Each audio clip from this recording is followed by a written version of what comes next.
So I see this ad, I click on it, and I'm going through the sales funnel, and I was like, holy shit, like everything just started making sense with what these guys are doing. Because like reading up on all these Russell Brunson ClickFunnels stuff and like trying all this paid media, and I was like, man, these flashlights are like $2-3 USD. Like I know that. And then, you know, these guys are selling them for like $100. And I was like, that's fucking crazy. You know, I was like, why would people pay $100? But then I thought like, if most of that money goes to like your media spend, like you could probably get enough conversions to like make a profit and blah, blah, blah. And I was like, just thinking about it more, and I was like, shit, like that's how these guys are doing it. You know, it was like such aggressive marketing funnel. And I was like, I'm going to try selling flashlights. So I jumped on and I was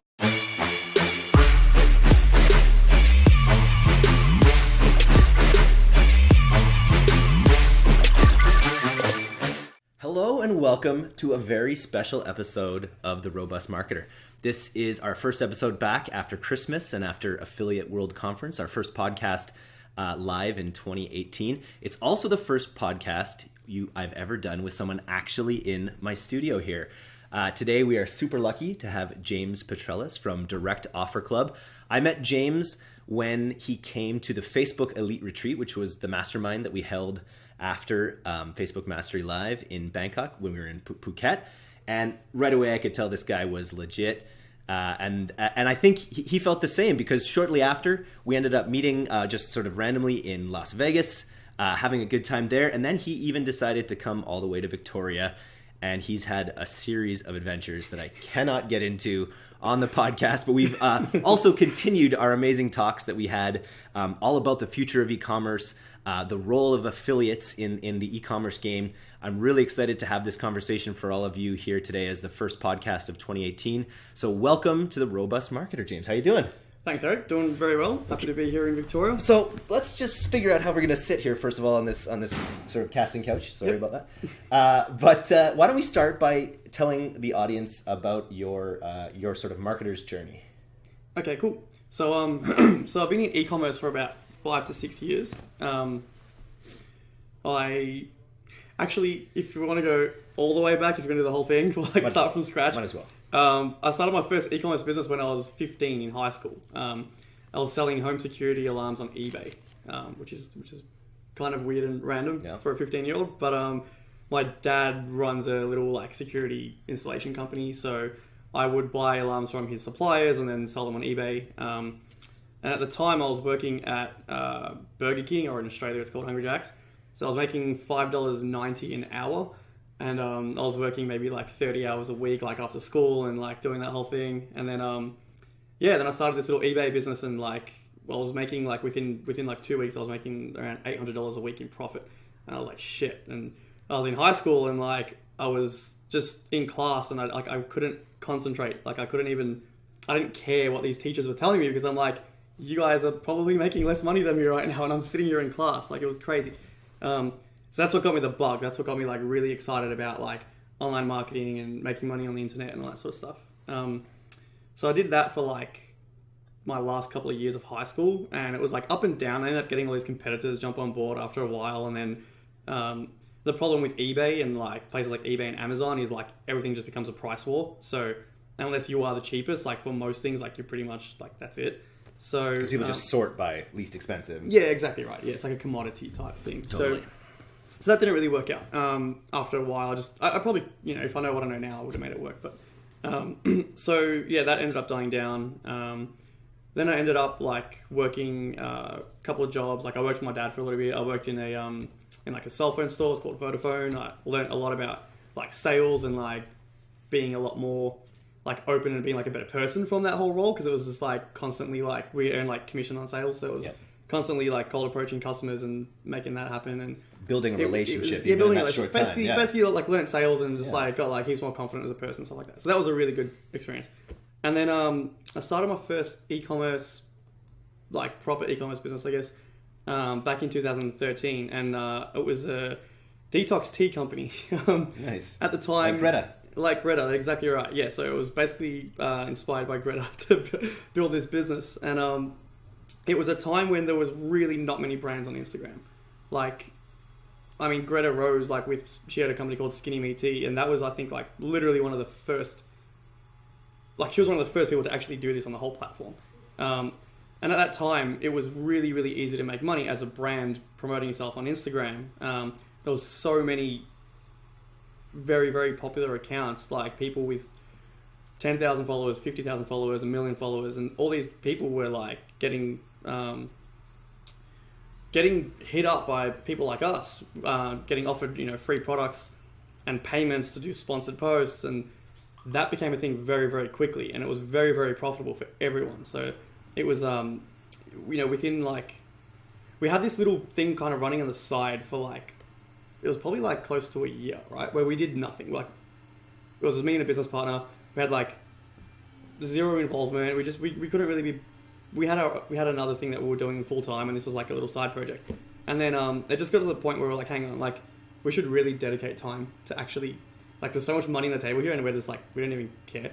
So what we did is like, me and my business partner were like, let's sit down for like at least 6 to 7 hours a day and just like figure out the whole Instagram influencer thing. And from the day we started that to like within the first month, I think we went from like $100 of sales a month, like, it was like a nothing business, to doing $4,000. And then the next month we did... A day? For the month. For the month, okay. And then the next month we did 14,000. The next month we did 30,000. The next month we did 50, 60. Amazing. And then, and then at the time it was like, the margins were ridiculous. Like we were making, I think at the time it was like 80 to 90, it was like 80, it was around 80% like net. And this margin. is just on influencers. This is just with influencers, yeah. Because it was a time when you could like message someone that has 150,000 followers and tons of engagement and be like, hey, we love your account. We want to send you free product. All we want is return is like, if you like it, put up a post, tag us, and that's it. Yeah. Right? And, or if you do like 3 or 4 posts throughout your like detox journey, and like let your followers know the results and stuff like that. Yeah. And like, like we would email. We knew that if someone posted, like we'd make money, right? Like you couldn't really track everything properly, but like you'd see that when a post goes up, if you look at the times of our sales and when the post was up, like you'd see the spike in sales. So like we knew that worked. So we're like, well, I guess like what you should do when you're starting a business, I think is like 80, like even like 90% of your time should be spent on a revenue generating task. So we're like, fuck everything else. Let's just do this like from morning till fucking night, right? So we were emailing, I think like it was like 100 influencers a day each. Wow. Probably more than that. Like manually. Just right? Hammering. Yeah. Because I'm all for automation and like outsourcing all that stuff. But I very strongly believe that when you're starting, like you have to do the shit yourself. You figure out the best way to do it. And then once you've like optimized it, then you can... systematize it or even or put it out to someone else. Yeah, exactly right. But like make it effective first. Yeah. Right? Because like there's a difference between efficiency and effectiveness. That's true. And like being efficient would be like, cool, like my time is valuable, like I want to outsource this to someone else. But if I'm outsourcing like an ineffective task, then like it's you're not going to get the results, right? Exactly. So we just sat there for like weeks on end, just like emailing, like optimizing the way we message them and our process and like when we ask for their address and all these things to get like the best results from every email we sent. But it was good. At the time, we're getting like over 50% of emails we sent would end up in an influencer posting about us. Right? Back then, how were you? And this was without payments. We were not paying, like we didn't pay anyone anything. You just sent them products. Yeah, like the first year was like just sending product. How did you get their emails? Were they built into their profile at that point? Because you couldn't DM either at that point, could you? No, you could DM. You could DM, but like, okay. So we DM'd as well, but we would, so if the email address was there, we would email them straight up. If it was not there, we would DM them asking them for their email address. Okay, gotcha. Both were effective. The problem was like with DMing, like it was limited to like 30 every few hours or so. So like you'd have to be really careful. Yeah. And we didn't want to get our account shut down and stuff like that. So we're really particular. But that like kind of changed our lives. Basically, like before that, we had this other little business. We used to do like audio visual installations. So we'd install like home cinema projectors, TVs, and stuff like that. That's time for money. Time for money. Yeah, you're not going to get rich very that hard way. to scale. Yeah.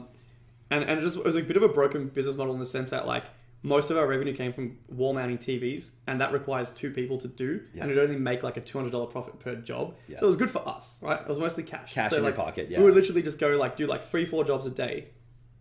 Get $100 per job each in our pocket, right?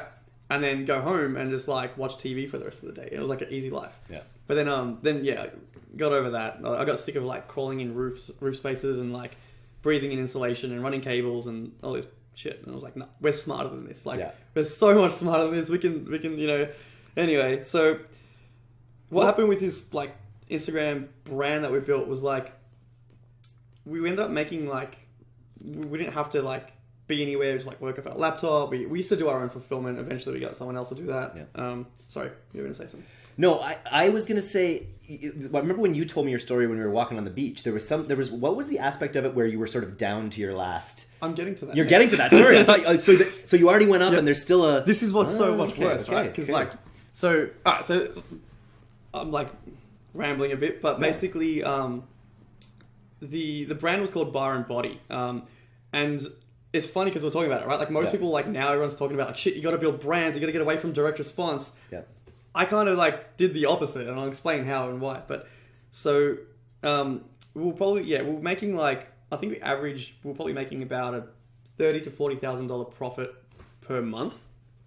So we're paying ourselves like really nice wages. We're living in awesome apartments, like ridiculously awesome places in like best parts of Melbourne, and just like traveling a lot. And it was like a really easy lifestyle, like printing money. And we're just like, you know what, like, I mean, that's not like crazy money like these days, but like being in this affiliate world. And how old are you at this time? You're 20. I was 20. Ooh, how old was I? I was probably like 24. Yeah. Yeah. And so it was amazing, right? Like it was basically like all I wanted to do in my life was like have an online business and like, make money online, be able to travel, do all those things. So in my mind, I'm like we've made it. Like, you know, we've made it, right? Like this is it. This is done. But we got lazy because it was just way too easy to like with our eyes closed, we're like, this is just such a simple system. Yeah. And it just worked, and like the overheads were like nothing. And you're still just mailing influencers manually. Influencers, and you're maintaining the relationship with the other ones, or are you sort of churning them at that point? We're doing a lot of churning, but at the same time, there was certain ones that worked well, that we'd like keep hitting up and then like reusing them. And people would be doing a journey. Like how long were the journeys? Like, would people be posting about this for a month at a time, or was between it like 2 weeks? We had a 14-day and a 28-day. Okay. So it was like, so it was usually like over a period of a month. We'd ask them to make 4 posts over a period of a month. Yeah. So look, we didn't like. There's other people that did this whole process like a lot better than we did, right? But we were just like, fuck it, like it's making like we don't whatever, right? We got lazy. It was easy. So essentially what started to happen in that space was like so many more brands started coming to the picture. There's all these like Frank, I don't know if you guys remember, like Frank Body is like this coffee scrub that just went crazy in Australia and the US, and same model, just really good messaging, really good branding, just imagery, style, like those guys like have absolutely nailed it. And there was like, but basically what was happening was like, I think at one point I could probably count like 200 different detox tea companies, right? Like running posts on Instagram. So what happened was all the influencers, good and bad influencers, were getting hit up every day, right? Like all these different brands, all these different products, and they couldn't keep up. They're like, well, I can't put up 20 fucking posts in one day of 20 different products. And I don't need 20 detox teas. Yeah, exactly, you know? Right? Like free products. So they were like, we're going to start charging for this shit, because obviously it's like worth something. So people that used to post for free were like, oh, now I charge $50 a post, or $100 a post, or $200 a post. And we're like, okay, cool, we're just going to adapt to the time. Like, our margins are big, but if we go from an 80% margin to a 20% margin, but if we're doing, like, tons more volume, then who cares, right? So we started doing that. And then we kept going. And what we didn't do was we didn't, like, diversify into, like, additional products and, like, monetize our existing customers with that brand. Okay. Like, we had, like, organic, like we didn't even, like, we had no retargeting back then or anything, right? And, so, like, people would come back naturally. Like, we used to have like 30% of customers would come back and rebuy on their own without us even like asking them to. Which I guess was a good thing about having like a really big, good Instagram following is because like they're browsing their Instagram page and they keep seeing your posts. So I guess when they run out, they're reminded and they come back and buy. So that was good. But we didn't like I said, like, you know, we were selling the tea for like $30, and then there was no like real upsells. There was no real follow up. It wasn't. You know, we didn't do any of that stuff. And then so what ended up happening is because we like wasted so much time not doing any of that, it got to a point where we're basically like making like our margin just got thinner and thinner and thinner and thinner. And then because your LTV wasn't growing. Yeah, and it was the same time, exactly right. LTV is like literally everything in this side of the game. Yeah. And then what happened was Instagram also started like changing their algorithms, and like posts would get less reach, and they started Instagram ads. It was that time. And what happened there was it went from like a chronological system essentially where it would just sort of, you'd see the posts that were in real time sort of. Yep. And then it went to a system that was algorithmic where it would test your posts to a small subset of your audience. Yeah. And depending on the engagement in that time, it would then go big or not. Yeah, exactly right. And I don't know if this is just like a conspiracy theory or not, but like we were certain like sponsored posts, like sponsored, if you look at like an influencer's page, sponsored posts would get less engagement than their organic posts. Yeah. And it was like two reasons. Like one, like people were getting overseeing fucking T posts, so they didn't like them or didn't care about them. But two, I think like Instagram's algorithms would actually like detect sponsored posts, and they started like giving them less reach, like as they were releasing their ad platform. Could be true, could be not true. I don't know. Love conspiracy theories. I think either way, more than anything, like the like reality was like people were getting over it. As in like Instagram users were just no longer, they were kind of blinded to sponsored post ads. Yeah. So everything just got more difficult. Got to the point where we're basically making like very thin margin, basically no margin, and then we were just in this rut, right? Like we were just stuck, like couldn't really like, we're not creative, like we're more data guys, like we couldn't really just like excel in the like social brand space like Frank Body and stuff we're doing, and we're just like, and we're just honestly we're just lazy. It was pure laziness. Yeah. And then it crept up on us to the point where it was too late to fix. Like it went past the point of no return. And we were like, shit, we're kind of fucked right now. Like we got to the point where like we kept money in the business account for like tax and stuff like that. Yeah. Which is something you should all do, because there will be a tax bill. Like you got to make sure you like, even for crypto. Holding crypto, everything. Like make sure you know exactly how much tax you need to pay, and like make sure you have that money. Death and taxes, the two certainties, right? Exactly right. So don't exactly fuck around with the tax man. Yeah. So we were holding money for tax and stuff, and then like, so like it was always in the back of our mind. And then like as this started happening, we're like losing money. We're like trying to invest money in like certain types of influencers and posts and ads and stuff. We started like burning through that money, right? So it got to the point where like we were barely like pulling like income in. We had to like drop our wages, and like we were like just getting by. And it was diminishing all the time. Diminishing like big time. And then so like I knew, I was like, okay, so like next month we're basically like broke as shit. I don't know what to do right now. My business partner was in the same position. He had given up. He would like literally like just stay at home and like sleep all day and like wake up and like wasn't doing anything. Like I wasn't doing anything. Like we're trying, like we wanted to, but we're just lost. We're like drowning. And then it got to the point where I'm like, shit, I'm gonna end up owing like $150,000 to the tax department, which we don't have right now. And then our business bank account got to the point where it was like nothing. And then I had a business credit card. It was a personal liability business credit card. And we had used that for like bits and pieces like over the years. And we kind of like would pay off the little like repayments. We didn't really care about it, but it was there. And it was a $10,000 limit, and it had like maybe $3,000 or $4,000 left. So I started playing with that. And I thought, like, I said to my business partner, I was like, you kind of like focus on the Instagram stuff, but like there's like world of people making money online, not on Instagram. Yeah. Like direct response, like banner ads, AdWords, like Facebook, like whatever, right? Like paid ads, trackable shit. Yeah. Affiliate stuff. Like I remember, like I knew about affiliate marketing. I was like 14 when I heard about like ClickBank or whatever and all that shit. And I was like, there's like, I need to figure this shit out, right? So I'm like, you focus on running what we're doing, and then I'll try some new things and see how we go. So I started learning more about sales funnels, and instead of having like an e-commerce site, like a branded e-commerce site, I like switched over to ClickFunnels, and I started building landing pages and stuff like that for the tea. And I started running Facebook ads, and I was getting conversions and stuff like that, but it just wasn't like, I couldn't scale it.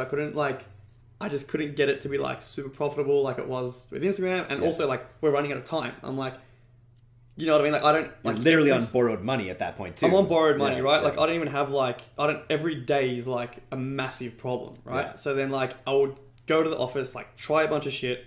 It wouldn't work. I'd go home. I'd stress about it at night. I'd wake up and I'd be like, I gotta go and do this again. Yep. Like go to the office, like buy ads, fail, lose more money. Because you weren't changing enough. You know what I mean? You weren't refreshing. You weren't like, it was sort of like just going hard at the same thing. Exactly right. And like, I was also like in my mind, I'm like, shit, am I like a failure? And I'm like trying to like deal with all that, and then like going in and then like actually physically failing at what I was trying was like reinforcing that, and I was like, this is really fucked up. Like, it's a different story if like if you've never made any money online and you're trying to get into that space and like you have nothing and you're like trying to build it and figure it out. It's like it's an exciting time. Yeah. But if you've kind of been there making money and then you lose all that and you lose the ability to do it, that's like a whole new level of fucking shit, rock bottom. And right? just like, over time, having it drift away from you, and you not being, like, over the course of months, I guess. Over the course of I'd say months, right? And then it's just like it gets to this point where you're like, it's just the worst feeling, because I was just like, fuck, maybe I should have listened to my parents and like gone to fucking university or like gotten a normal job. Stayed installing televisions or something. Exactly. Or like just like, like stuck to one thing that's like going to get me like a consistent, like guaranteed income and all those things. And I was like all my friends from high school are like, they have jobs, like they make their $80,000 a year. I'm like, why didn't I do that? Like I really fucked up. And so it was a really shitty time. And then it got to the point actually where like I was like, I never knew what like a panic attack was or what like anxiety was back then, but it fucking just hit me. Like, I don't know what happened, but like I went away on this camping trip. We spoke about this. Went away on this camping trip, came back, and when I came back, it was essentially like just when I was away, like because I was away from technology and everything, like everything is kind of like that all like bottling up. It just hit me, right? And I just had this massive panic attack. And then because it's like when you're in the day-to-day, you can always propel yourself forward. You're always getting more dopamine hits, and you're always like, but I can imagine that you disconnect, you go to the wilderness, and all of a sudden it's just like, and all this financial stress and everything, and then I'm just out of the wilderness, and then out of nowhere it was just like I just woke up like sweating in this massive panic attack. Sounds like a walkabout. Yeah, well, it was fucked up. And then so I got back and I was just like trying to figure it all out, and like I would walk to the office, like I lived like a 10-minute walk to my office, right? So I'd get up in the morning, I'd walk to my office like almost shivering, right? And I literally like this happened like for days where like I'd get to the front door in the office and I'd be like, I can't do this. Like I just got this massive like anxiety, and I'm like, I gotta go home. So I'd literally just turn around, walk back home, go upstairs, go to my couch, like put TV on, and just literally like curl up in like the fetal position and lie there and be like, I'm so fucked. Yeah. I was like, like everything just, absolute worst. Dark times. Dark times. And so then, but I just like pushed through, kept like playing around with ClickFunnels and all this stuff like that. And then I realized like with direct response, like the brand doesn't matter, right? So like, why am I still trying to sell a $30 tea product? Right? When that market had been saturated for like a long time. It's been saturated. Yeah. I'm like, I can like, I had like a ton of experience with product sourcing, like international fulfillment, everything involved. Like there's like, even though we're failing, like I have like a ton of like a wealth of knowledge from experience from running that business. Yeah. Where I was like, I can sell any product I want. Like it doesn't have to be anything. So I just like happened to like this is where it all starts, right? Like I happened to come across a flashlight product, a flashlight ad, sorry, and at the time, flashlight wave was big. It was everywhere. So, and as a kid, like I've always loved flashlights. Like I always wanted to have basically lightsabers, right? Like, they're amazing. Yeah, and like the smaller and more powerful they are, like the more excited I get. Like, they're just fucking awesome. So anyway, so I was looking at I was like, you know what? Like I'd love to sell flashlights. It's a fun it's a cool little product, right? So I see this ad, I click on it, and I'm going through the sales funnel, and I was like, holy shit! Like everything just started making sense with what these guys are doing, because like reading up on all this Russell Brunson ClickFunnels stuff and like trying all this paid media, and I was like, man, these flashlights are like $2-3 USD. Like I know that. And then, these guys are selling them for like $100. And I was like, that's fucking crazy. I was like, why would people pay $100? But then I thought like, if most of that money goes to like your media spend, like you could probably get enough conversions to like make a profit and blah, blah, blah. And I was like, just thinking about it more, and I was like, shit, like that's how these guys are doing it. It was like such aggressive marketing funnel. And I was like, I'm going to try selling flashlights. So I jumped on and I was like, I copied their funnel exactly like on ClickFunnels. Like I just like saw exactly what they're doing, and like every single pixel I like did the exact same thing, right? And common affiliate tactic. Exactly right. Yeah, at the time it was more like desperation. I was like, I just need like a win, like just a little fucking win. You saw the guiding light, you know? Yeah. And my business partner, he was saying, is like, because I was talking about all the anxiety and stuff, and he was like, when's the last time you had a win? Like in anything, not just business, like in life, like in general. Like when's the last time you had like just a little win? And I'm like thinking. I'm like, honestly, I wouldn't be able to. Yeah, would have been the big T days. It would have been the... Yeah, it was back then, right? Yeah. And then also like all my focus was on like business. So like all my hobbies that I used to be into and all that shit, like just disappeared. Yeah. So it was literally like when that failed, it's like life has failed. So that's like a piece of advice. Like don't put all of your eggs in one basket emotionally. Like have your hobbies, like maintain, like do things that you like diversify like where you put your emotions. At the same time, like if you are building something, like it does require 100% incredible focus. This is like a paradox, I guess. You know, like there's on one hand it's like diversify your emotions, like make sure you have different hobbies and stuff like that, so that if something does fuck up, like you've got other things that make you happy that you can like continue with. But on the other hand, it's like if you want to be successful building a business, like it does require laser 100%. It does, but I also find like even within those moments of like laser focus, like taking the time to go, for me it's hockey, I'll go play hockey or cricket or something, and I'll make the time for those things, and it's like during those times, or even a walk or things like that, I find like I'm able to think of, reset. Exactly. Exactly right. I feel some kind of balance. It's funny, Paul J just did his video on obsession. So that's when check out Paul J. Paul's video check that out. Obsession. Yeah, definitely. You got to be obsessed. Like you have to be obsessed. But like again, like remember to like take the time to go for those walks, do those things. That's actually super important, and I think that's something that like a lot of people in this industry don't think about or don't do as well. There's like a lot of stress heads in the affiliate world, and I feel like everyone should kind of like take a step back and go for those walks. Definitely. So anyway, what was I at? So ClickFunnels, started copying the sales. Hadn't had a win in a while. And I was looking at the order forms, right? And like the order form on the page I was copying was like the most popular one that was like, there was like different options for quantities, and like the typical direct response thing was like buy 3, get 2 free. And it was like $145. So it's like 5 flashlights for $145. And that's the most popular. And then like one flashlight was like way down the list, and it was like $56 or something. And I was like, that's stupid. Like, how is that going to convert better than like having like the one flashlight at the top? Like, obviously that's going to work way better, right? But then I was like, you know what? Like, maybe these guys know something better than me, because these are the guys that are actually fucking making money. Like, I was looking at on SimilarWeb, I was looking at what their traffic was, and it was like over 1 million visitors a month and stuff like that. I'm like, it's working. Like, whatever the fuck these guys are doing, it's working. So I was like, all right, I'll do the same model. So I did that, started running some Facebook traffic in Australia, and I got some conversions, and I was like, okay, like it lit a little bit of a spark. I was still like, we're way in debt. Like I'm not like I don't have money to test Facebook ads right now, but I chucked in like $100, $200, maybe more in testing. I did like Facebook, Google, and I did like YouTube ads. Okay. Right? I was just like testing everything. Like I'll see what fits. And then, so like started getting some conversions, and then I didn't even have stock. So I was like, I got to fulfill this order. Like I got like 2-3 conversions. Like I got to fulfill these. So I already had found suppliers.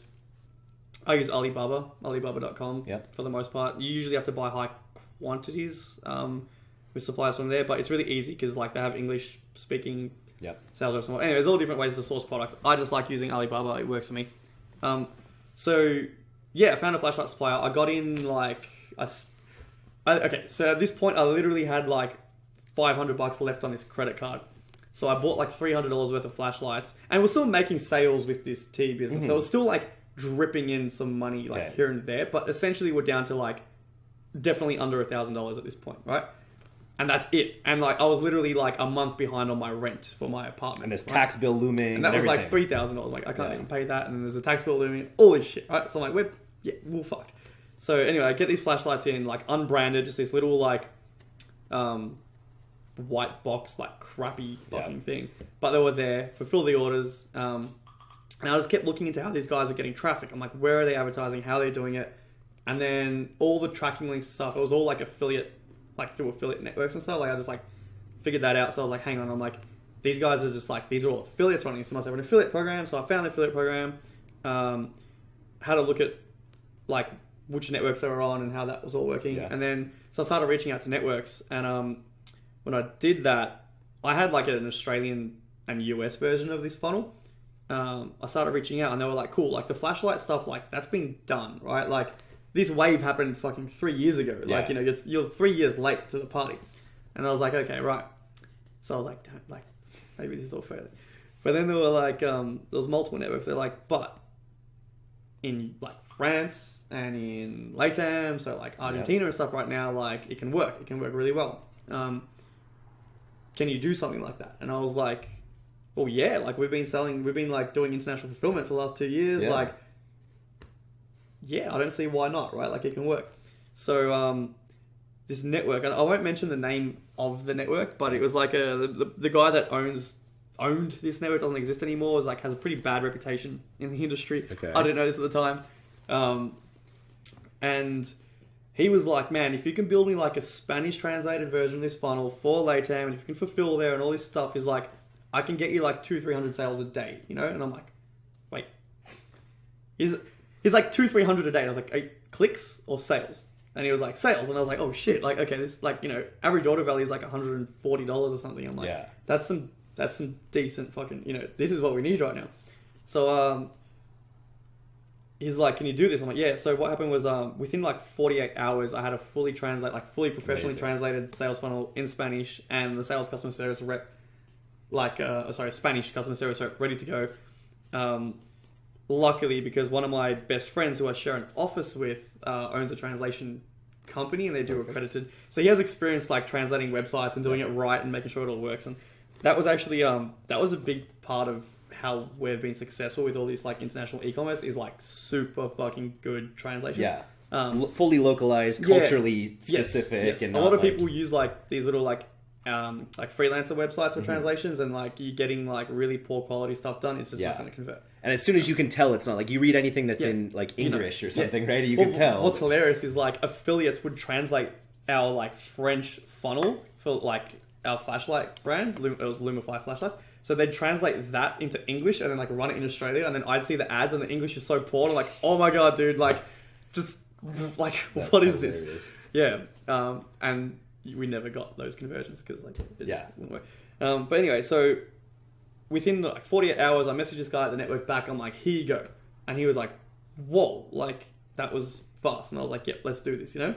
And then so like we got it all uploaded, and he was like, "Oh, so can we do like sub ID tracking?" And I was like, "What?" Google. Yeah. What's a sub ID? And then like I'm reading all the shit, and I'm like, I kind of still don't get it. I'm like, not really, man. And he's like, "Oh yeah, it's like just place this pixel on your confirmation page then." I'm like, "All right, cool." Did that. And then he's like, "Yeah, traffic should start in like 2-3 days." I'm like, "Sweet." And then like I call my business partner, I'm like, "Dude," I'm like, this all happened actually like when he reached out and we had this whole conversation, it was like midnight. I was like at home, curled up on my couch and the laptop, and I saw the Skype message, and I was like, I was just about falling asleep, and I was like thinking like, I'll message him back in the morning, and I'm like, wait, no, like, I'll sleep when I'm fucking dead. Like, I'm doing this shit now. So like I said, it was like 4 a.m. that night, like getting everything ready, and then I'm like, fuck this, like we're doing it. So anyway, call my business partner. I'm like, "Dude, like it's done. It's fixed. Like we're set. Like it's not a problem, right? Like just get ready." And he's like, "What do you mean, blah blah?" Like just get ready, you know. And then so we wait like a week, no traffic. I message him again, no traffic, and I'm like, "Oh fuck!" Like this guy's probably talking shit. I don't know, but I was like, "Damn it!" But it gave me enough drive to like keep pushing. So I kept trying to run traffic myself, and then reached out to some more networks, and then ended up with Affiliates. Okay. So like those guys, like friends of the 6-week affiliate mastery challenge, Affiliates. Big shout out. There you go. No, they're awesome guys. So they were like, like I'm like, here I got the Spanish version. Like, can do a French version. I'm like already on it. So like doing the French version.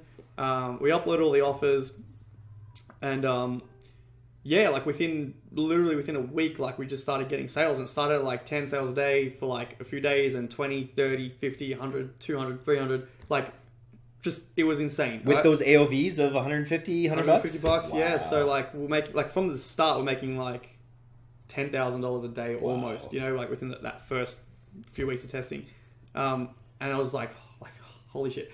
And like one of my best friends who I live with is like a housemate. He was like, he went away like the day I started, the day traffic was supposed to start. He went on this trip. He came like 5 days later and he called me. He's like, hey, how did the flashlight thing? I'm like, dude, we've done like $60,000 in sales. He's like, what the fuck? I'm like, yeah. And he's like, wait, what? Like, how is this even possible? And then, and then, so that was like April. No, when was that? Like, like maybe June, July, by the time I started getting traffic. All this started like January 2015. 15, okay.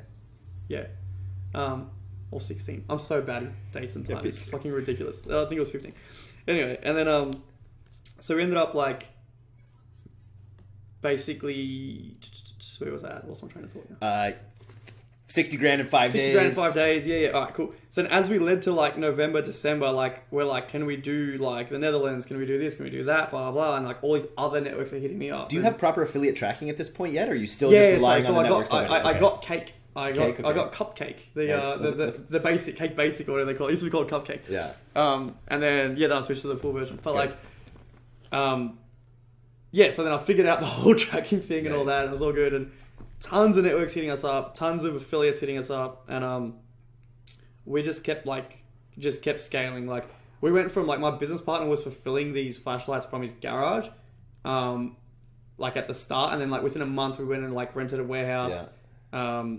In Melbourne? In Melbourne, yeah. Rented a warehouse. We started getting like really good rates with DHL Ecommerce, which is like the Australian DHL. Well, they're worldwide, but it's for like exporting, so it's like only international. Okay. So we ended up being their number one, like their biggest client in Australia. So it was pretty funny because they actually send all of their products like from Sydney to their like destination country, and then like from there they use like the local like country's like postal system. So what happened was like they were telling us that like we actually had to like get another truck onto our fleet just to handle your shit because like going from Melbourne to Sydney, they couldn't keep up. Yeah. So we're sending like 7 to 8 pallets a day like out of our warehouse. It was crazy. Insane. Yeah. So like this all happened. Like we had to hire. I think at the time it was like 3 or 4 guys working 6 days a week, purely just like packing orders, right? And this all had to happen within a month. Yeah. Right. So what do you account for this? Is this that like how come were these other because it was a 3-year-old trend or whatever? Yeah. Had those other businesses just not really tried to crack this market, or was it just that the appetite there was so insatiable that it was just like a lot of people were going to these other markets? To be honest, like there was a lot of like. Are you talking about like competitive flashlight brands? Yeah. There was a few. There was like 3 or 4. How come this did so well for you? Like how come international markets hadn't been cracked? A lot of the guys like. A lot of advertisers come into the space and they can do well for like a couple of months and then they get merchant problems and they disappear. Yeah. Internationally, it's hard because packages take like 3 weeks or so, sometimes more depending on customs to get into the country. And then when that happens, like your chargeback ratio is higher, right? It's that simple. So you can't really rely on like standard like PayPal or whatever like this. So what we did is like we built like a really good relationship with a bank in Australia and like explained everything we're doing, exactly how we're doing it, and they were like really good with what we had to give them like a ridiculously high reserve to be able to process the transactions that we did. Okay. But it just we're just like really open, transparent. Like we're not scamming anyone. Like this is what we're doing. And this came from the previous business you had built. Like came from you understanding that aspect of having to take care of that. Yeah. Well, actually, what came from the other business was more about like customers matter and like making sure we actually looked after our customers. That's the other thing. Like a lot of advertisers come in and it's like they're used to being like, I don't know, like affiliates, or they just want to do this like online stuff and not deal with humans. Churn, yeah, exactly. But I mean, customer service for us with like the T brand and all that was like our like KPI on that was like 100%. Like every customer has to be 100% satisfied no matter what. Yeah. Every email has to be responded to within 24 hours, things like that. So that's why it was so important. That's why I had like so much customer service like backing set up before we even launched the traffic. Like before I gave the okay to the affiliate, it was like, no, we need to make sure that like every customer is happy. Every customer is not happy at this scale. No, it's impossible. And with international long shipping times and stuff, it's definitely impossible. So I'll get to how the flashlight thing went down in a moment. Okay. It's related to that, but So anyway, it was just great. Like literally, like within a month, we go from fulfilling from a garage to having 4 staff packing full time, 6 days a week, biggest DHL client in Australia. all this shit. I'm dealing with all these affiliate stuff. My business partner's doing all the, like, hiring all these customer service reps. We needed, like, French, Spanish, German, Italian. And I'm just building funnels, like, just new funnels, like, new landing pages, new everything. And all we needed to do is, like, I think our international stuff was converting better than the competitor stuff. And I think a lot of it to do was with good translations. Yeah. And having the cap, like, our merchant facilities allowed us to do, like, almost unlimited caps. So we gained a lot of affiliates, and then there was a few flashlight guys that kind of came in and out and had periods where they had to pause. When they paused, a lot of those affiliates came to us. They already had everything worked out, so they just switched their branding from whatever it was to our branding, and just scaled hard. So then in December and January, we were doing about $1 million a week in revenue. Yeah, it was crazy. Yeah, I think our record day, like I was in New York. I was in New York and I was like logged in and we're checking in, like it was scaling so hard and we were doing like $100,000 days and I was like, fuck man, I went from like literally like $600 or whatever, like just stressing the fuck out. Yeah. And I'm like, now we're doing 6-figure days. And I was like, when I started the whole thing, when I was like in that like give up stage of my life, I'm like, I either give up completely because this feels like shit, or like the only way to stop feeling shit is like fix it. I'm like, I want to do 10 grand a day. Like if I can do $10,000 a day, I'm like, that's like my aim, to do it consistently with like at least a 50% margin or whatever. That was like kind of where I was at. And then, yeah, I guess like don't aim low. Like definitely like whatever you think you should be making, like times that by 10 and make that your goal. Cause yeah, like now, like anything under $100,000 a day, I feel like I'm failing, which sounds so fucked up. But it's true. I mean, that's what happens. Like, I literally feel like if I'm doing under $100,000 a day, I'm like, shit, like, I'm underperforming here. Like, we need to step up our game. We need to do something. And our margins aren't great. Like, we're not doing 50% margins. Like, we're like, I always aim for like a 20% margin. Lately, it's probably been a little bit less than that. But yeah, if 20% is like safe, and I feel like that's like a business that can run, anything less than that, I will cut that offer. Yeah, so had you formed Direct Offer Club at this point? Cool. No. So that was just Lumify flashlights at the time. And then what started happening was almost 90% of the traffic we were getting was from Taboola and Outbrain. Right? And what happened was the main, like the premium publisher sites that these ads were running on were receiving complaints about customers like emailing like whatever the fucking MSN is of France, saying, I haven't received my order, this is a scam, blah, blah, from like multiple flashlight brands. And eventually what happened was like Taboola and stuff were like, well, we're going to have to knock these off these premium sites. So they started like stopping them serving on those sites. And then that like dropped significantly. Yeah. And then it kind of picked up again and things were figured out. And then it got to the point like maybe a few months later where Taboola was like, all right, in the next week, we're banning all flashlight campaigns. Doesn't matter what the brand is, doesn't matter anything. Like if it's like 0 flashlights across the whole network. And we're just like, fuck. So they did that in France first. It wasn't worldwide. So like France went down and that was like 60% of our revenue. Like, damn it, like whatever. I was happy, right? I was like, you know what? Like even months earlier, I'm like, if this shit stops now, I'm happy. Like it was a win. It's a win. Big fucking win. I'm like, I'll figure out the next thing. Like I've got enough money now to like at least like get us by. Like I'm not stressed about it. I can take my time. I've been through this. I've been through the low already. Exactly. Yeah, and it didn't really faze me. I was like, you know what? Good. Like we literally dropped 60% of our revenue overnight, and I was like, okay, we did all right. And then, but then other countries picked up, so then we started running them in other countries and kept doing that, and then eventually like it all kind of died down, and then now I'll talk about Direct Offer Club in a moment, but I'll talk about the flashlight game right now in the affiliate space. The reason why we do like right now we're probably doing like 20 to 30 conversions a day on flashlights. That's it. Yeah. And the reason is there's other flashlight offers in the space that affiliates are making like much higher EPCs on. Because they're more aggressive or because...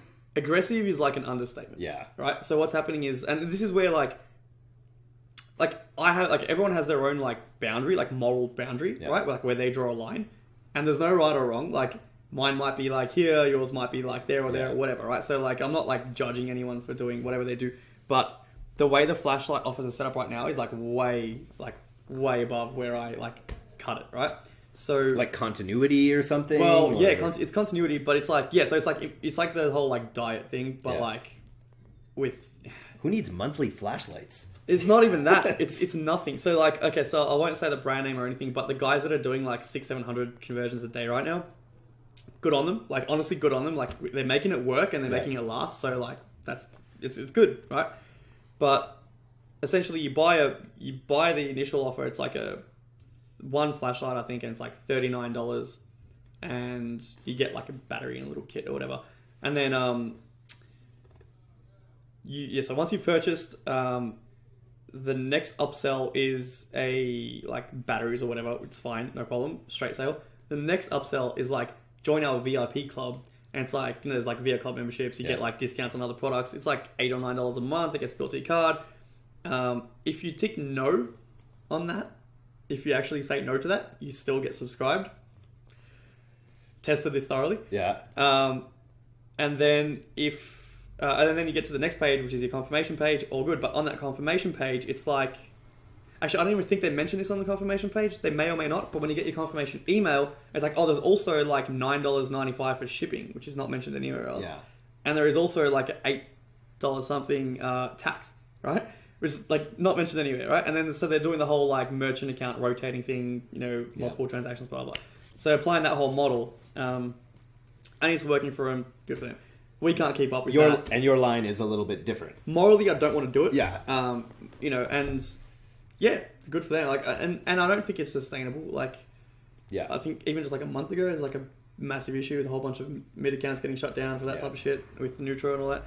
But yeah, so I guess that so from there, like we're like even like months before this, we're like we need to be doing other products and like repeating this model with other things. So we started building all these other brands, and we had like Think Smart breathalyzers in France that did really well. We had like these like electronic lighters. You see, there's like arc lighters. We did that. We did TV streaming boxes. We've done right now we're doing like Nomad backpack, which is like an anti-theft backpack. We've had like universal wrenches and tools and like all these different things, and they've all done quite well. Like some of them fail. Like a lot of them like that we like test won't work, but the ones that work, like they do well. Like it's good.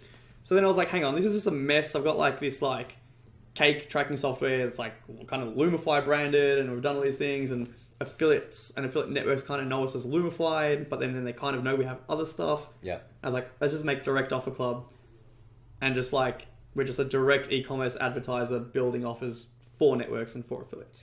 And that's what's different. This was what was so interesting when you came to Facebook Elite Retreat is you're like you kind of come full circle in a way, because most people that I know of anyways think of getting into this business by building stores, running traffic, figuring out that whole thing. You kind of came into it with the affiliate strategy, and now you're realizing, okay, rather than relying on affiliates, let's build an internal team as well. Yeah, exactly right. Yeah, so having an internal team is really good in the sense that like we can really fiddle with like different pricing models and test. Yeah, and test your funnels more. Exactly. Exactly. Yeah, that, and then like, so like on top of that, like one like big like mistake, like not really mistake, like it was more just like we just didn't have the resources and time to do it, but like we didn't even have retargeting, like internal retargeting set up on all this traffic, right? So we're getting like fucking we got media buyers spending $10,000-$15,000 a day, like multiple, on these offers. So like we're getting tons and tons of traffic. All we needed to do was like place a Facebook pixel, set up some retargeting campaigns, would have made a fuck ton more money, would have had good audiences, all that shit. So that we're building out now, and like I'm trying to like hire more people and like do more things to allow me to have time to actually really sit down and figure out like Facebook native. Like I just want to like really like dedicate my personal time learning that. Again, it's like that whole thing where like, you can hire someone to kind of do this, but I just want to do it myself first. Yeah. Learn it. And then once I've figured it out and optimized it, I'll hire people to do it my way. So working towards that now, having internal team, internal media buying, running our own offers. Nice. But yeah, and then I guess this kind of brings us to like the next topic that we wanted to talk about, which is like, where is e-commerce going? Yeah. Where is like performance-based e-commerce going? Exactly. So when we're planning Ecommerce Mastery Live right now, the big event in Barcelona on July 20th, And we're sort of like, the way we see it, there's multiple ways you can sort of take the e-commerce is just means buying shit online. Yeah. And so there's all sorts of ways you can do that. The one way is what like the Tans and Muhammad Ali Agel do, which is like it's the store game, right? It's the it's the store game where you're not really focusing on a brand necessarily. Yeah. You're trying a lot of products and you're building up that aspect. Then there's what you've done, which is kind of like that, but with affiliates. Yeah. There's building brands out yourself. And then there's just running stuff like your affiliates do. There's just running stuff rather than building fulfillment centers and customer service teams and translation teams. You just basically get really good at running ads to other people's products who've already figured all this stuff out. Yep. So, exactly I'm curious. So there's a lot of stuff happening in e-commerce. There's a lot of news about what's happening with the news feed and the way how drop shippers, it's getting harder and harder for their businesses. So that's what we've spent a lot of time talking about while you've been here, is like where you feel the future of e-commerce is. So riff on that. Yeah, definitely. So I'll just say like straight up now, like I don't know the actual answer to it. Like I don't think anyone really knows like the actual answer. Yeah. But like the long term, like 10 years from now, like who knows, right?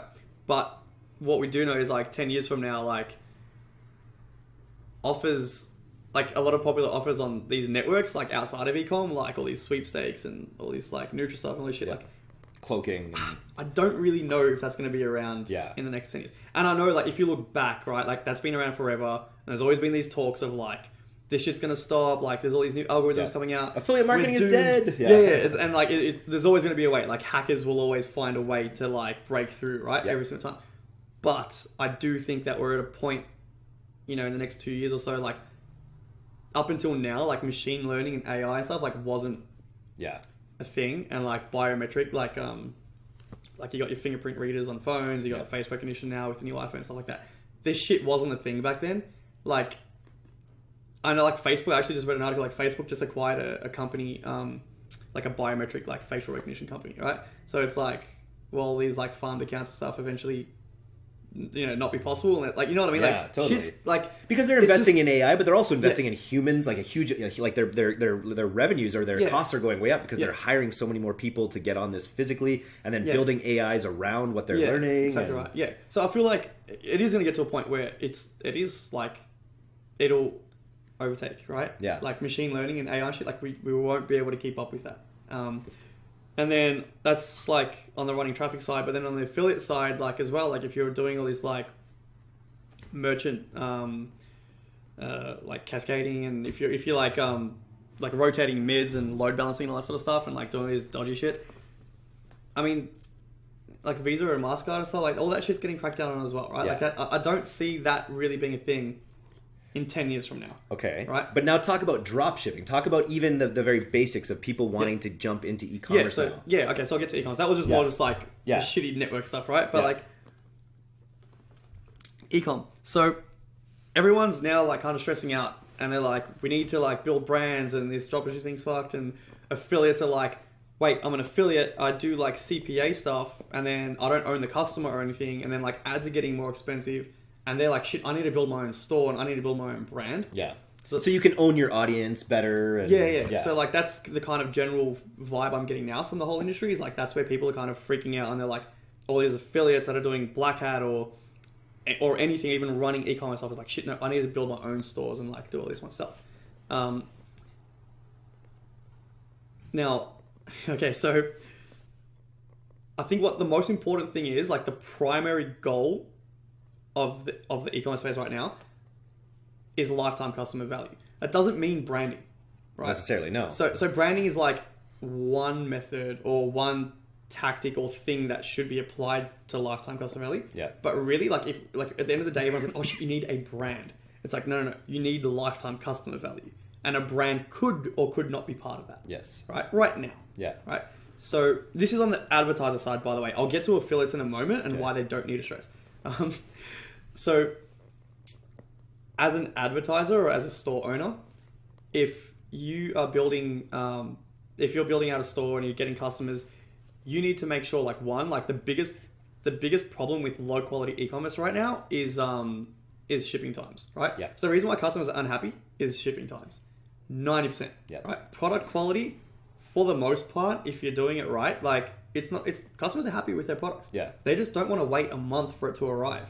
And they want to be somewhat like, they want to have like a nice package or something, Yeah. right? Like, that doesn't mean you need a brand. It just means like give them a good experience, right? Yeah. Like they might be well aware they're getting a little tech gadget product from China, but they just want it to arrive quickly and they want it to work well. And the working well part, like for the most part, like with us, we test every single product before we sell them. So like we'll get multiple samples in, we'll find the best one, make sure the pricing works. And you have such a good experience with your producers and stuff like that as well, that you can trust them more or less. Yeah, exactly, right? So you just got to make sure you sell stuff that's like as advertised.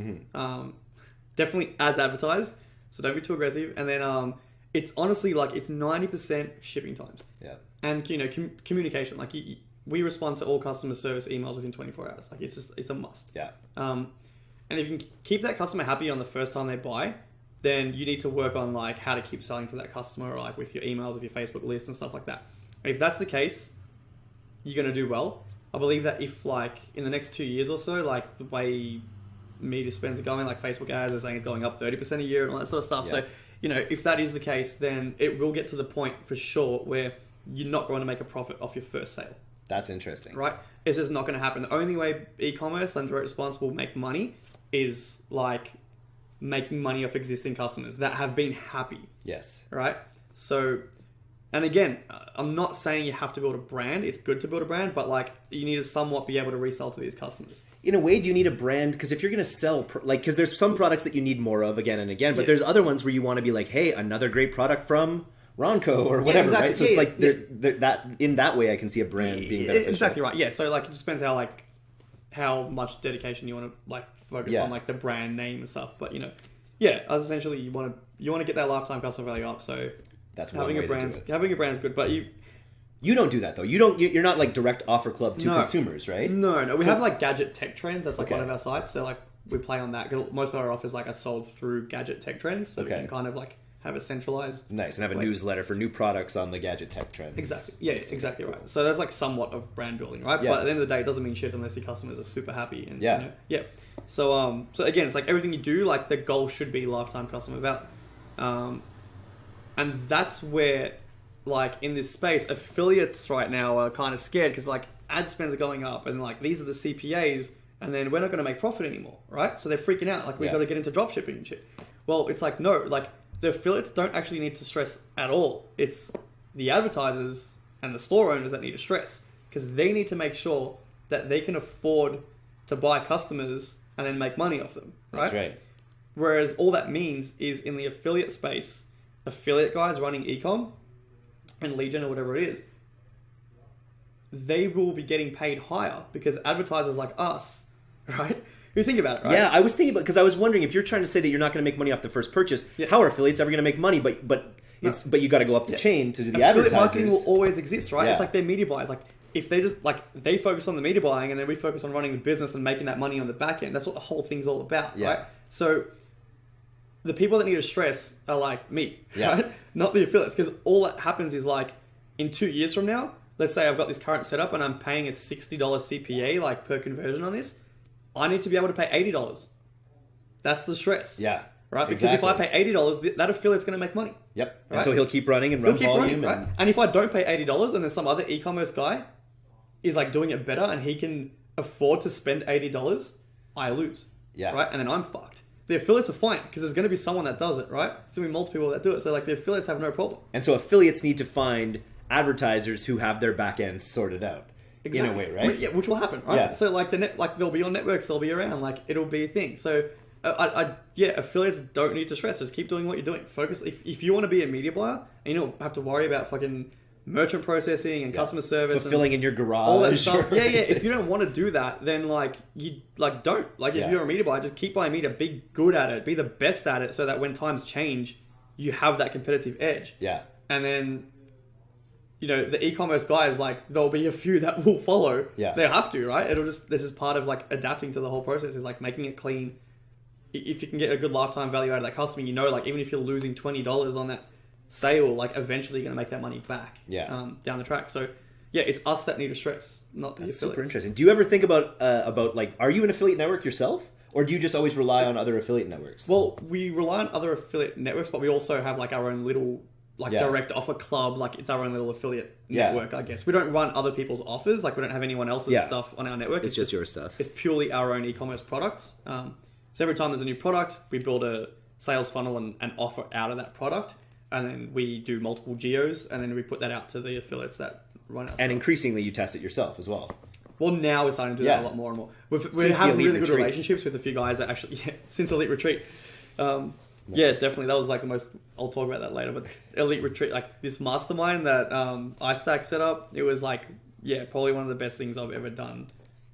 Wow. In my life, in terms of like just realizing like, there's always like different stepping stones. It's like I got to a point now where I kind of been like, oh yeah, cool, we're like successful, we're doing this, we're doing that. Then I came to Elite Retreat and I was like, hold on, like everything I'm actually like, what happened after this mastermind? Like I went home and I was like, I'm more than happy to not make any money for the next 6 months. Like I'll literally shut down the whole business. I'll just like fire everyone, shut down the whole business. We're done.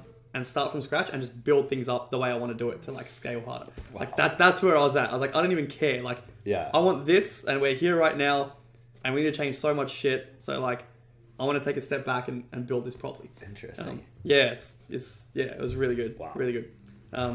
Highly recommended. Okay. Well, thank you. Yeah. So, where was I at? So we run as like a direct affiliate network. Yeah. And we have but it's not a big focus for you. It actually is. Yeah. It's definitely a big focus. So there's two things we're focusing on. Like one is obviously like making sure our customers are happy. Yep. We're doing some crazy stuff with logistics right now, so that we can pretty much like ship to like any main country that we sell to like within 4 or 5 days. And so like getting all that set up, getting that customer satisfaction like back to the level of like what it was when we had a brand. Like we want like less than 1% of people complaining. Like we want to like really nail that, and then and be able to like nurture these customers and make money off them. Because like I said, in 2 years' time, me paying $60 per offer, like I'm gonna need to be paying $80 per offer. Yep. To keep these affiliates happy. So you got to keep your customers happy, and you got to sell to them over their lifetime. Exactly right. The other stress affiliates have right now in the whole space is like they feel like there's all this talk of like, oh, if you're an affiliate, like it's not a real business. Like you're just getting that CPA again, like you don't own the customer, you don't actually own anything, you're not doing anything. You're renting rather than owning. You're renting rather than owning, right? So there's affiliates like shit, like no, I need to build my own business. Like that's why they're getting into dropshipping. It's like I need to have this, something that can like grow and nurture and roll. But there's two things with that. Like it's a good idea, right? But one, like unless you're buying media on that thing, it's gonna fail anyway, right? Yeah. Like how many people you talk to with a dropshipping business that you say if you turned off all your ads right now, are you gonna be making money in 6 months? No. I don't. Yeah. Yeah. So, anyways, that's one. But what I was getting at is like affiliates, like them, your media buyers, right? So, like, who's to say you can't build a media buying business? Yeah. Right. An agency, right? Yeah. Or whatever. Like a media buying team. Like some of the affiliates are doing right now. Like they start off as an affiliate themselves, and then they hired 1, 2, 3 people. They have a whole team, like a whole media buying team that know direct response, right? Yeah. That is a business, right? So in 2 years' time from now, when like people are struggling to make money online because everything's so expensive and they don't know shit about buying anything online, how valuable is that going to be? Yeah. Right? Like you being able to say like, hey, we can like support like big budgets, right, for your store or for whatever it is you're doing, and we'll make it profitable. Or for whatever big brands move into performance marketing, right? And that's the big thing we talk about all the time is performance marketing and the rising tide. And if you're an expert performance media buyer, that's a good. It's like you should be building a media buying business. Like you don't have to get into like whatever offer you're running. You don't have to get into that. Yeah. And then run that. I mean, you can. It's good. Like do it. Like whatever. Like we run a very successful e-commerce store as an advertiser. It's definitely just that's where I'm at. But what I'm saying is, and that's only because I don't know how to buy media. That's not my thing. Yeah. If you're a good media buyer and that's what you like doing, build a media buying company. And there's other assets you can build within there. One of my favorite example. Sell that company. I can't sell my company. Well, look at Straw House. Look at Straw House. Straw House has built $80 million, or they did $80 million in 3 years or whatever, and they've done it on media buying. They basically run offers. They were, they ran Tracker, and now they're building. I won't let the cat out of the bag too much, but they're building media buying tools that allowed them to do these amazing things. If you can build technology around media buying and the nexus of and media buying and e-commerce, that's an incredibly saleable asset. Definitely. Exactly right. So like it's. Yeah, it's such a misconception, right? It's like, oh, I'm an affiliate. Like, I don't. So chill out, affiliates. Chill out, relax. Like, build a fucking media buying company. Like, that's going to be the most valuable, like, in this whole online space, the most valuable people in 2 years now when everyone's stressing the fuck out are the ones that can still do it. Amazing. I wanted to ask you, do you still, like, you're almost all direct response at this point, but do you still invest anything into in the influencer space for any of your brands? No. No. Something that's on the agenda for 2018. Okay. Yeah, definitely. Very cool. So there's like little niche brands I want to build out as well, like the way we're doing things. If it's a particular product that I like, that it's in like a niche I like right now we're doing this like nomad backpack, and it's like an anti-theft travel backpack, which made me think like maybe I should build like Nomad into like a little travel brand, and we can do like different accessories for travel and digital nomads and stuff like that, which is something I'm passionate about. Yeah, you are one. So it was like this could work, you know. Now we're getting traffic in through direct response, and then we can like probably nurture these people and build out a social media influencer stuff and like get back into that whole space. Human resources are tight right now, so like that's kind of hard. Like it's probably gonna take a bit of time. But how many full-time employees? That would be a passion. Full time. 1, 2, 3. There's probably about 5 full timers, and then there's a bunch of. It's incredible revenues probably remote, for the amount of. Yeah. And there's a bunch of like remote customer service reps and stuff like that. So it's actually funny. Like my business partner does all the operations of the business. So like he manages like our warehouse staff, our customer service teams, everything. He deals with all the suppliers at this point. And I literally just build funnels and try and get like traffic in. Yeah. So like he'll be hiring and mixing people around. I don't even know their fucking names at this point. Like some of them, like I don't even know who they are. And that's a good lesson too about just sort of like splitting your focus into what you're good at, and just having a partner you trust, obviously. Yeah, definitely. Yeah, well, we've been. Is this the same partner? This is the same partner. So we went to high school together, and then we started our first like TV installation business together, and like it's been that journey the whole time. Nice. So like normally I would say like don't have a business partner. Yeah. In the sense that like a lot of business partnerships fail, and usually a lot of like this is the whole thing.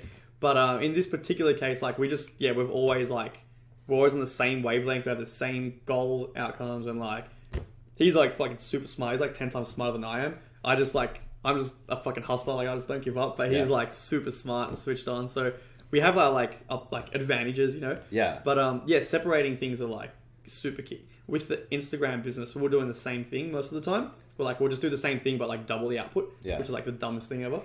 And the worst thing about that as well is like you have to separate operations from business development, because whoever's doing business development, and if they're also doing operations, the more like work they bring in, the harder their job gets. Yeah. Right?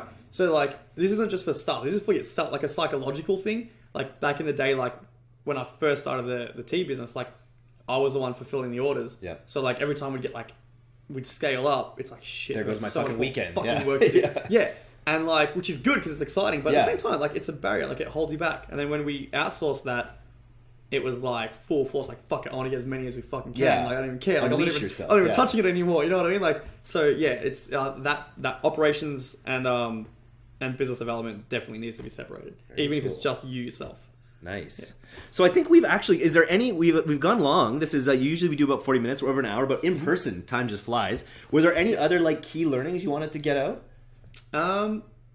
Key learnings? Put you on the spot? I don't know. Like any other, like, you've given away a ton of value in this. I think people just sort of like following your journey and understanding. And I think, and what we've talked about affiliates is super interesting. In the space. If people want to get in touch with you, if they want to like run your offers or whatever, what do you recommend? Yeah, just get in touch with me. Just like send me an email, add me on Skype, Facebook, whatever you want. I basically live my life online, so I'm always there to have a chat. So just get in touch, and even if you just want to have a chat and talk about anything, if it's your own business or if you're an affiliate or whatever, just get in touch. We'll have a chat. Nice. And you're going to be in Panama coming up? I'll be in Panama, yep. So the Panama GBS Summit. Nice. I think it's their second one. They did the first one last year, and it was apparently a lot of fun and a lot of good stuff happening there. So should be great. Yeah. Very cool. And then you'll be in Barcelona as well, I believe. I'll be in Barcelona for sure. Nice. Yeah. Can't miss Barcelona.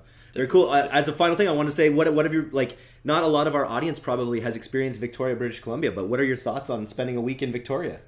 Honestly, like, Victoria is like one of my favorite cities in the world right now. Like, it's such a small little place. Like, I way prefer smaller cities over main cities. Main cities, like, they're all kind of the same. Yeah. This is this nice little unique flair to it, and it's like everyone's super nice. And you've got into some adventures here. We've definitely had some crazy adventures. So. Ask James about those. You'll have to message me about those. I can tell you in private message. But it's been amazing. But some key learnings, I guess. Like one thing, going from like being in a really shitty situation to sort of making it work, and this has happened like several times in my life, is is like, I think one thing that's like super important if you're like starting out or trying to build something is like, or trying to even scale something, like let's say you're already successful and you want to make it to that next step, is like emotional leverage. So what I mean by that is like being in a position or purposely putting yourself in a situation where you don't have a choice. So like literally like back against the ropes or nothing. And I feel like a lot of people that have been successful in like all aspects, not just like this particular type of industry or anything, like whatever, like anything you want to do in life, like if you don't have a choice, like you are gonna make it work. You're going to pull through. Yeah. You know? That's interesting. Yeah, and that's like, and I do that, in a way I do that purposely. Like sometimes, like, it sounds stupid, but even when we're running a tea business, right? Like we would spend our profits, like we'd spend them on purpose because we're like, we want to make sure that we always have a little bit of financial, which is really fucking stupid. You actually probably shouldn't listen to this advice. It's so contradictory. Put yourself in a bad situation. Put yourself in a fucked up situation. To make good things happen. To make good things happen. And I, honestly, like, as weird as this sounds, like, I strongly believe that that's like the number one fucking key to making it work. That's interesting. It's like you either... It sucks, but like, you do that yourself too. Like you're saying, like when you're not making 100K a day, you feel, and so like that scale changes. So. I guess so. Yeah, you know what I mean? So like that sounds so pretentious. No, no, I know. But yeah, no, it's true. But it's something that, and I think that's probably a tactic that you've developed. Like as your 100%. Success has raised, 100%, you change the scale of what feels like success, and that allows you to keep driving forward. Exactly right. Like I have a friend right now, sitting in another room right there, right? Nice, yeah. Yeah. So he's trying to get into affiliate marketing and running all this stuff online. He wants to be able to travel the world and work off his laptop and all these things, right? Which is amazing. But he makes good money, right? He works a full-time job. He makes fucking awesome money. Yeah, he's an electrician. He's an electrician, right? In Australia, that's, you know, if you're a qualified electrician, you're making good money. Like, you're making $80,000 to $100,000, like, anywhere. And you're actually helping the world work. Exactly. Which is impressive. You're building something real, So, anyway, so he's been trying, right? For a year now. Yeah. Right? Part-time, here and there. But it's not like, he's not giving it 100% because it's like, he knows, like, he's just going to go to work that week and get paid anyway, right? And then, like, he's not even spending that money on, like, the Facebook ads and stuff because he's, like, kind of scared or whatever. And it's he's got that big safety net. He's got that big safety net, I, like, guarantee you, like, this is a smart guy. Like, you know, like, it's not that hard. Like, a lot of these things that we all do, like, it's not that hard. It can all be figured out, right? It's not like fucking brain surgery. But his back isn't against the wall. Exactly. And so he hasn't had that breakthrough yet. I guarantee if he quit his job and like lost all his money, he has like all these like life savings, and I was like, dude, dump that shit into crypto or something and just fuck with it. And like best case, like, you know, you make a whole bunch of money. Like worst case, you lose everything, which is fucking awesome. Yeah. Because then you're gonna have to fucking start again. You know what I mean? And you're gonna do it better. So like, yeah, this is probably the worst advice ever. It's really interesting. It makes my brother actually. He put a lot of energy into stand-up comedy. But he also has a wife and a kid and a successful job, and all of his friends doing stand-up comedy, and they're like, "You're a fucking tourist." He's like, because like to be a comedian, you've got to be desperately sad on the inside. You know, you've got to be, you've got to have, you know, you have too much going for you to be a good comedian. Yes, that makes sense. Because you're not like, you're not living the, you know, the pain and the torture that comedians need. So that they get, it's a really interesting tip, and one you're not going to get maybe from any other podcasts out there. So I would say so, and probably not. So basically, like anything your accountant says or like a financial advisor tells you, go and do the exact opposite of that. Dump it into crypto. Please don't listen to me. Please don't listen to me. Well, buy the dip, right? Yeah, like me, like personally, that's what I do, right? Like even like my family's like, go buy a house, go do this. Like, you know, you've got all these profits, like go invest it in like something that's like solid. So like if everything fucks up, like you've got something to show for it. And I'm like, I don't want to have anything to show for it. I don't. I want to have tons of experiences. Yeah. And then if shit fucks up, which it probably fucking will, when it does, I want to be fucking in the same position I was, like curled up on my fucking couch. Right? So that you can be reborn again. Exactly, right? And then just do it all over again. And like that's pretty much like I think that is like super fucking key. There's so many examples of it, right? You look at any successful person, ask them their story, they're in a position where they're fucked. Amazing. And look, it doesn't have to be that extreme, right? Like we were talking about there's a guy, Tim, the Australian guy that was at the mastermind with us. Tim Caldwell? Yeah. Check him out on YouTube. Check him out. Yeah, he's really cool. He's the funniest guy ever, right? So he was did this little video explaining how he did like from $0 to $1 million in 1 year on Shopify. And the way he did this is first he quit his job. He had $3,000. He took that and he went and traveled to Thailand. He was in Thailand, no job, $3,000, starting a Shopify dropshipping store. Loved travel, loved moving around, had no money, and he's like, this has to work. Right? He didn't try and do this when he had his job. Yeah. He fucking quit. And that's like a perfect... Cheers. Thanks. Cheers.